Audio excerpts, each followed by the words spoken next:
crypto shit. Jake, you background to the millions of folks listening. You reached out to me and you said, "What is Kelsey doing with this NFT talk?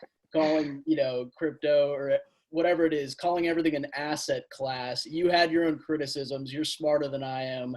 Should we get into this? Do you guys fight over Zoom? Like, how do we want to proceed here? Absolutely. Let's start it off, Jacob. Let's go, man. Let's debate. Ring the First bell. of all, ding, ding, ding. Jake, it's a pleasure to be here. It's Yeah. a pleasure to be here. Good to see you, Alex. Like Alex said, I live in Dallas now. We thank you for your support for Dirk Nowitzki, Alex.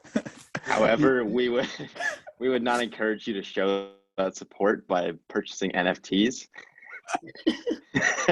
Hey, you know what? $405, and you know what? It was the best $405 I spent. It's a beautiful 3-pointer. Every time I watch it, I feel better.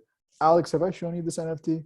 You haven't shown me. You've talked about it though, and you got to catch up some of the folks here. Like, how do we assess where it's valued at now? Can you track that like a stock? Well, right now it's worth about $250, but there's only 990 of these cards made. I'm talking to you, Jake, and I own one of these 990 cards, and it's one of the only. There's only 2 Dirk Nowitzki cards on NBA Top Shot, and I bought this one, yeah. And I think they're like, if you look at the Series 1 cards, have you seen NBA Top Shot, Jake? No, I haven't. Yeah, so these cards, they're going up for like $250,000, dude. Some of these cards. These are definitely replacing your old basketball cards. No question. There's definitely a question. You think basketball cards are staying when you got this beautiful technology that the NBA itself is endorsing?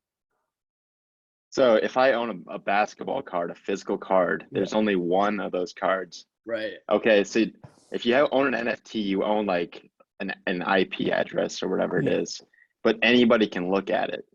Yeah, but anyone could look at your basketball card. No, they can't. They could just look at your they could just print out your basketball card or whatever, and they'll see the same exact thing. But what you're owning is this like specific serial number on the web, and it's not like it's a random thing. It's authorized by the NBA and by these like the NBA Players Association. So I feel like when I buy one of these cards, I'm buying a basketball card, like one of the the 1940s. Tops or whatever, Panera, whoever the first ones were, and that's what I'm investing in, man. Yeah, I just think NFTs, crypto, it's really just hoping somebody's willing to pay more for something that you paid for. That's all it is. Like, I spent $100 on something. Hopefully, somebody will pay me $500 for it, and I can get out. Like, I mean, look, I just have a hard time seeing the value proposition behind it. Do you not have any assets in Bitcoin or Ethereum right now?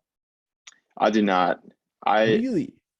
I believe the best way to invest in cryptocurrency is to buy quote unquote shit coins and hope that they just skyrocket. Or I think if you own Bitcoin or Ethereum, I think you should trade it. Like, you say, all right, if I'm going to get 10%, I'm going to sell. I don't see it as a long-term play. I think the SEC is going to come in and regulate it, start their own cryptocurrency, and most of these coins will obviously, I think all the shit coins will go to zero, and then Bitcoin and Ethereum will probably stay around, but I think they're unlikely to double or triple or anything like that. But with the shit coins, is that just a complete crapshoot? Like, you have no idea. That's like, is it just like Reddit? Like, how do you know where that's gonna end up? I don't look into anything. Yeah. I heard Alex say this on a previous podcast. Like, he'll get a tweet or a message from a friend, or like see a TikTok or something, and just be like, all right. Like, I haven't made much money on them, but and I've traded very few times because I don't like trading something that trades 24 hours a day, because you might wake up and it's gone. That's the fun of it. That's the fun of it, man. You get to wake up and you either see major gains.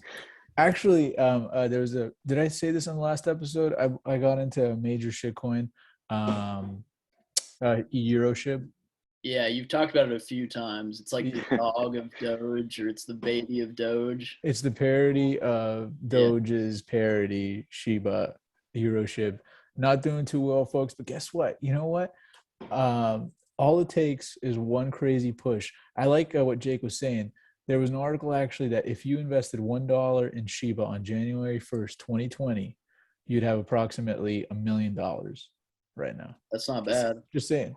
$1, folks. And I have $100 in Euroship. So by my count, I'm already like what, 100 million? Yeah. Yeah, I mean, I've got a friend that his theory is he's diversified among shitcoins, and he's not going to sell any of them until they go to zero or he makes $10,000. And the hope is that one of them hits and then it pays for all your losses. That actually, I have a friend I that's don't doing know. the same exact thing, which Yeah. tells me that if multiple people are doing this, I don't know what the chances of Yeah, success it's all a is. big bubble. And Yeah.